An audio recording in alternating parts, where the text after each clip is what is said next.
একটা ডাব দাম দেব, যদি কিছু না মনে করেন তাহলে আমার তো 30টাই আছে আর কি। হ্যাঁ কত রে কিনা ছোট তো আছে একটা, তাহলে 120 টাকা ওরা একবার দেওয়া হইলে দিয়ে দিলাম, দেওয়া লাগ না খাইতে গরম লাগবে এখন। হ্যাঁ বুঝছি বিষয়টা। একটা শোনেন, আপনি তো ব্যবসা করেন নাকি? হ্যাঁ বলেন। আমি আপনি তো ব্যবসা করেন, প্রতিদিন 500 টাকা লাভ হয় না? তাইলে একটা ডাব আপনার 80 টাকা না লস হইলো? ভাই নাই তো থাকতে পারে, আমার তো 30 টাকা আছে, নাই থাকতে পারে। হ্যাঁ দেন না ভাই, সত্যি কি দিতেন না? আচ্ছা শুনেন, বড় একটা ডাব দিন, একটু সামনে যাবেন, বৃষ্টি হয়ে যাতে একটা ডাব দিন। আর ভিডিওটা ভাই একটু কষ্ট করে ফেলা দিন, আমরা একটা ভিডিও নিতেছি।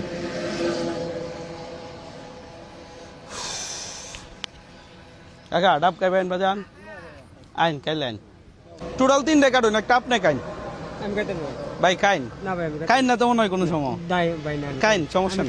এই ভাইয়ের কাছ থেকে আমি 30 টাকা ছিল আমার কাছে, বলছিলাম যে একটা ডাব খাবো, তো উনি হচ্ছে দিতে পারে নাই, আবার আমার কত কিছু কইতাছে নাকি বলতেছি ভাইয়ের কাছে আইফোন লগে 3 লক্ষ টাকা দামের ফোনটার, আমি তারে কিভাবে 30 টাকা একটা ডাব দিই? সে আমার সাথে তো ইয়া করতেছে, ফান করতেছে, সে কিন্তু সবই বুঝে, বাট চাইলে কিন্তু দিতে পারতো, যাই হোক দিতে পারে নাই, কারণ হয়তো ভাবতেছে উনিও ওনার জায়গা থেকে রাইট আছে, হয়তো এটা ভাবছে যে আমার চেয়ে খারাপ মানুষ যারা আছে এদেরকে দিবেন নাকি, একটা স্ট দেন খাইবাম কেমনে, মানে অবস্থা খারাপ আর অবস্থা খারাপ যারা আমার কাছ থেকে আলো। আচ্ছা ও দিন আমার একটা স্ট দিন, স্ট নাই তাহলে একটা স্ট দিন, একটা কাটুন। হ্যাঁ ভাই আমরা তো দুইজন মানুষ, কয়টা কাটতাম কই? আপনার এলো 2 টাকা কাটুন আরো। না ভাই আমি কাটতাম না, খাবো না ভাই আমি না।